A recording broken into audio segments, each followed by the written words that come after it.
Bonjour, bienvenue dans cet épisode 2 de l'intégration F5 BigIP et Cisco ACI. Dans cette vidéo, on va voir l'insertion et la configuration du BigIP F5 virtuel au sein de la fabrique ACI dans une configuration à deux pattes ou two arms. On va venir configurer cette insertion de BigIP dans la fabrique Cisco ACI, sachant que dans l'épisode 1, on avait fait toute la création d'objets L2, L3, donc le tenant, la VRF, les bridge domain, les EPG, ainsi que le profil applicatif, donc l'application profile, sans oublier le domaine VMM qu'on avait lié en fait au vCenter VMware, puisque le BigIP F5 est virtuel dans ce scénario-là. Alors aujourd'hui, ce qu'on va faire, c'est on va continuer sur cette intégration. On va faire tout ce qui est configuration L4, L7, sachant que quand il s'agit d'intégrer le F5 BigIP dans la fabrique, on a deux façons de le faire.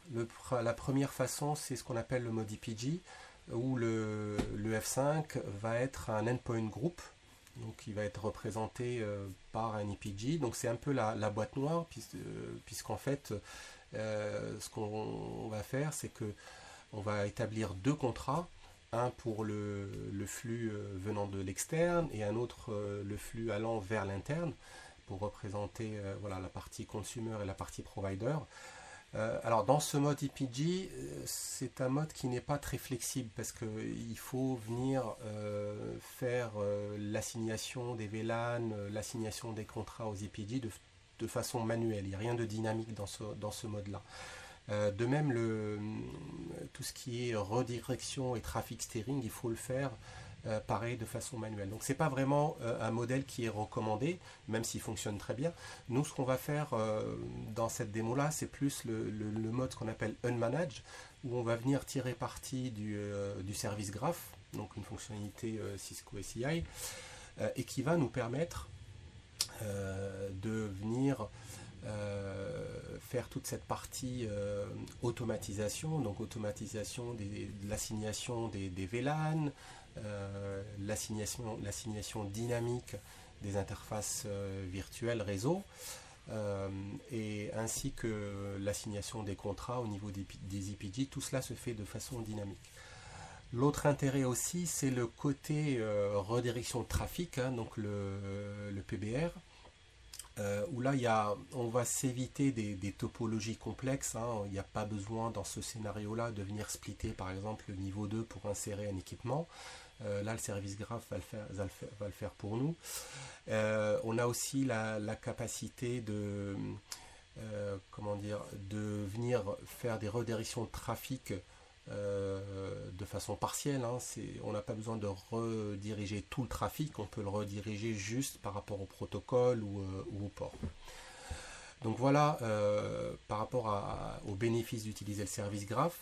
Alors dans cette démo là, je vais utiliser, donc déployer un F5 à deux pattes, donc une interface pour le représenter, donc qui sera attachée à la partie externe, une interface rattachée à la partie interne. Donc voilà ce que je vous propose de faire. Donc dans cet deuxième épisode, on va venir créer un device logic, un service graph, un contrat, de façon à ce que tout le L4 et L7 soit prêt à être utilisé.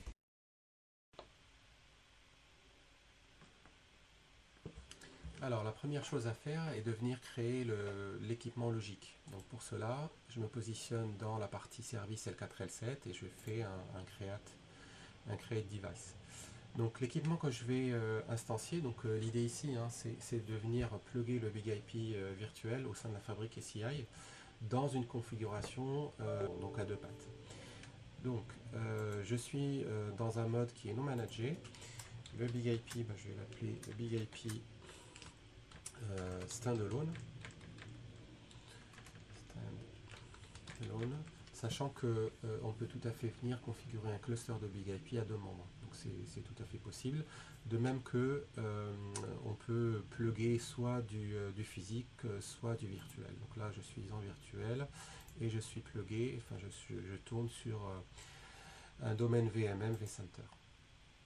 Je laisse tout le reste par défaut. Un petit mot peut-être sur la partie contexte, multi-contexte. On gère tout à fait le multi-contexte, hein, donc on peut avoir une instance virtuelle ou physique BigIP partagée entre plusieurs tenants. Alors c'est pas le cas de mon scénario ici. L'instance que je vais déployer, elle sera comment dire, utilisable que par le tenant dans lequel je suis. Donc je suis en mode single. L'autre chose à faire est de venir créer ce device là, donc venir lier ce device, cet équipement logique à l'instance virtuelle qui tourne sur mon domaine vCenter. Donc que je vais appeler BigIP standalone et que je vais attacher à la VM qui s'appelle BigIP1. Pour les interfaces, là, je vais faire le mapping entre mes interfaces que va voir l'instance virtuelle et mes VNIC.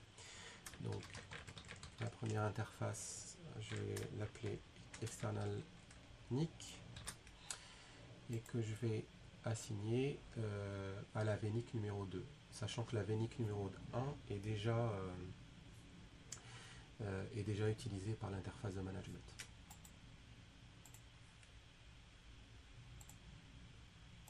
Je fais pareil pour l'interface interne, internal NIC, et que je vais attacher à la VNIC numéro 3. Voilà. Alors c'est pas fini. Une fois que j'ai fait ça, il faut venir déclarer les interfaces cluster dans la terminologie APIC. Pareil, donc que je vais appeler external et que je vais attacher à mon external NIC que je viens juste de créer. Je fais la même chose pour la partie interne. External NIC.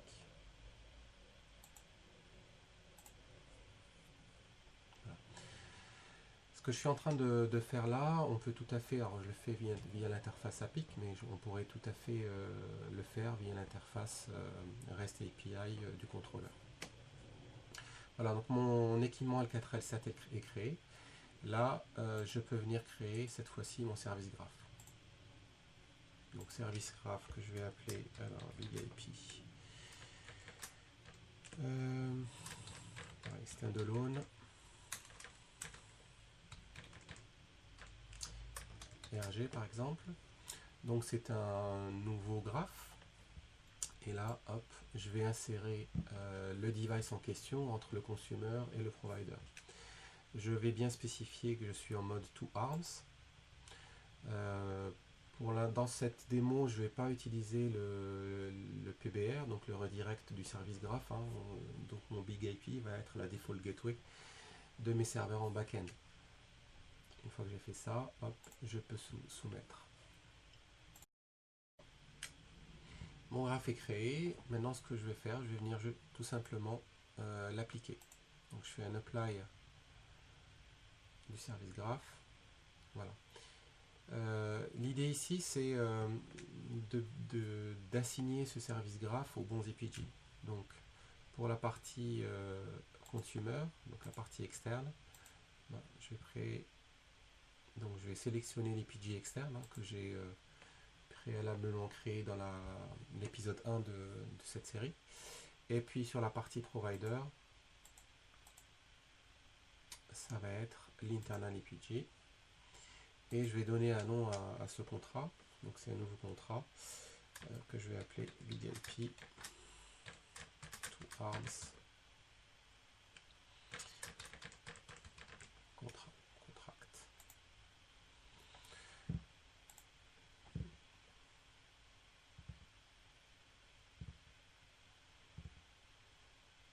Voilà. Encore une petite configuration à faire. C'est l'attachement des bridge domain aux interfaces. Donc ça se fait ici. Mon bridge domain qui est consumer, donc external, voilà, je l'attache à l'interface externe. Donc c'est l'interface du cluster au sens logique. pareil pour mon Bridge Domain Provider. Donc, je suis sur l'interne. Ça va être sur l'interface internale.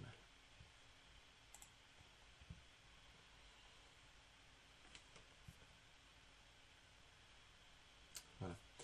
Une fois que j'ai fait ça, je vais pouvoir aller vérifier que mon graphe s'est bien déployé.